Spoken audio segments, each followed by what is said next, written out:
এই গাছটা কি গাছ আপনি বলেন? এটা তো একটা বড় আম গাছই ছিল আম আসলে। গাছ আমরাই তো লাগাইছি। জি জি, আপনি লাগাইছেন এখানে অবশ্যই। আমার বাচ্চারা এইভাবেই যাবে। জি জি। আর এটার জন্য এটুকের ভিতরে মহা অসুবিধা হয়ে গেছে। এখন এখন শিক্ষা মন্ত্রণালয় থেকে কে আসবে বলছে, সে আসবে দেখে বিউটিফিকেশন। হ্যাঁ, ডিজি মহোদয় আসবে পরশুদিন, আপনি আসেন ওখানে। এখানে একটা বার্ষিক সাংস্কৃতিক অনুষ্ঠান আছে। এখানে বিউটিফিকেশনের জন্য আপনারা 4-5টা গাছ কাটছেন এরকম? 3-4টা গাছ কাটছে, 3-4টা গাছ খুবই কাটছে। ছোট, খুবই ছোট। আমাদের বাচ্চাদের অ্যাসেম্বলিটাকে যে আরো বেশি গুরুত্বপূর্ণ মনে করছি। জি। একটা ছোট দুটা গাছের জন্য আমাদের অ্যাসেম্বলিটা খুব ক্ষতিগ্রস্ত হচ্ছে। আমরা এগুলো কোনো বিক্রিও করি না, কিচ্ছু না। তো সেই জন্য না 2-3টা কাজ আমরা কাটছি, এটা কোনো যে অপরাধ করেছি মনে করি না। কেন আমরা আমাদের জেলা থানা শিক্ষা অফিসারকেও বলে রাখছি যে স্যার এরকম ছোটোখাটো একটা ব্যাপার আছে এখানে। এখানে একটা কাটা হয়েছে মেহেগুনি। আচ্ছা, মূলত এখানে আপনাদের অ্যাসেম্বলিটা হয়, তো এই গাছটা হলো অসুবিধা। এটা অন্ধকার হয়ে থাকে। আর এখানে মনে করতে যে অনুষ্ঠান করবো তো প্যান্ডেল করতে অসুবিধা হইতে আছে, মূলত যে অ্যাসেম্বলি করতে অসুবিধা হইতে আছে। ওই যে শিক্ষা মন্ত্রণালয় থেকেও আসবে, এই জন্য এখানে প্যান্ডেলটা হবে, ওইটার অসুবিধা হচ্ছে, এই জন্য গাছটা। এটা অ্যাসেম্বলি করতে সমস্যা, বাচ্চা কাছে আনে না, সামনে দেখেন না কাজ চলে, ওইখানেও আনাতে পারতেছি। দেখা গেছে রোদ হইলে তো এখন আবার সে এখানে রোদ পড়বে, বাচ্চাদের তো অসুবিধা হবে। এগুলো তো কাটিনি, যেটা প্রয়োজন মনে হয়েছে এটা কাটছি, ঠিক আছে। তাহলে যখন যেটা প্রয়োজন হয় এইভাবে কি একটা না, ওইভাবে তো কাটা যাবে না, বিল্ডিং হলে তো এটি একটা থাকবে।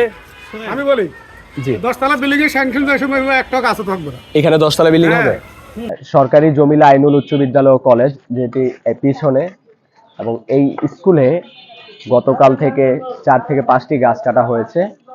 প্রধান শিক্ষকের সাথে কথা বলে জানলাম, তিনি বললেন যে সৌন্দর্য বর্ধনের জন্য এখানে শিক্ষা মন্ত্রণালয় থেকে কর্মকর্তারা আসবে, কাল বা পরশু এখানে একটা বড় প্রোগ্রাম আছে, এবং ওয়াকওয়ে করার জন্য টিনের চালে পাতা পড়ে এটা নষ্ট হয় এই জন্য, এবং তাদের একটা দেয়াল হলো ফেটে গেছে, এই জন্য তারা একটা বড় মেহগনি গাছ আসলে আর কি কেটেছে। এবং আরেকটা বিষয় হলো তারা অ্যাসেম্বলিতে দাঁড়াতে সমস্যা হয়, কিংবা হলো প্যান্ডেল করবে একটা, এই জন্য এই কজগুলা দেখে সে বললো আর কি, এগুলা তারা হলো 4টা থেকে 5টা গাছ কাটছে এখানে।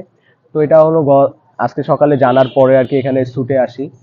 আসার পরও দেখলাম যে এখানে যে এই আম গাছটি হলো তারা কাটতেছিল, পরে এটাতে এসে বাধা দেই, এবং আমাদের আরো অন্যান্য পরিবেশ কর্মীরাও এখানে আসে, এবং আমরা সম্মিলিতভাবে এখানে প্রধান শিক্ষকের সাথে কথা বলি।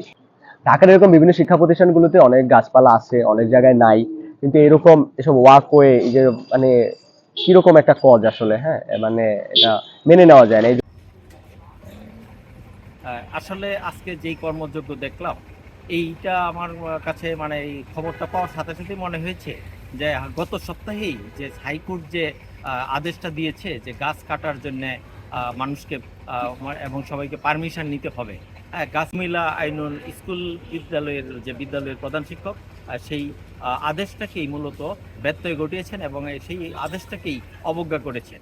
অবজ্ঞা করে এই গাছ কাটার নজিরটা তিনিই বোধহয় প্রথম তৈরি করলেন যে হাইকতে চাই। আরেকটা বিষয়ে মানে খুবই মানে মনে হয়েছে, আমি মানে নিজের কাছে মনে হয়েছে যে সরকারের কিছু কর্মকর্তা, শিক্ষা মন্ত্রণালয় থেকে কিছু কর্মকর্তা এখানে আসবে, তাদের আশা উপলক্ষেই স্কুলের আঙিনা পরিষ্কার করা হচ্ছে।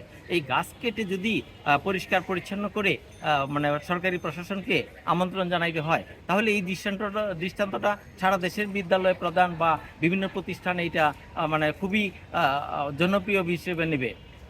যে মনে হয় শিক্ষা মানে সরকারের ঊর্ধ্বতন কর্মকর্তারা এই গাছ কেটে বিদ্যালয় পরিষ্কার করে আমন্ত্রণ জানালে তারা মনে হয় খুশি হয়। তবে আমরা ধিক্কার জানাই, এবং আমরা খুব মর্মাহত হয়েছি তো বড় বড় গাছগুলো কেটে এখানে যে ধ্বংসযজ্ঞ চালানো হয়েছে, আমরা তীব্র প্রতিবাদ জানাই এবং এটা শাস্তি দাবি করছি। আমরা গাছ কাটার প্রতিবাদ জানাই, এটা তো শিক্ষার্থীদের প্রতিও একটা নেতিবাচক বার্তা দিল। যখন ইলেকট্রিক মেশিনটা দিয়ে আঘাত করতেছিল ও ছটফট করছিল, তাছাড়া এটা বন্ধ করতে বলতেছিল, আইকাস পরিস্থিতি এখানে সৃষ্টি হয়েছে, আমরা অনেক আহত হয়েছি। মানে এটা তো আসলে মানা যায় না। গাছ কাটার বিচার চাই, উক্ত ক্যাম্পাসে সৌন্দর্য বর্ধন কিংবা ওয়াকওয়ে সহ এই সকল কারণ দেখে যাতে আর গাছ না কাটা হয় সেই ব্যবস্থা নেওয়া হোক, গাছ রেখে বাকি সব কাজ করা হোক, এটাই চাই।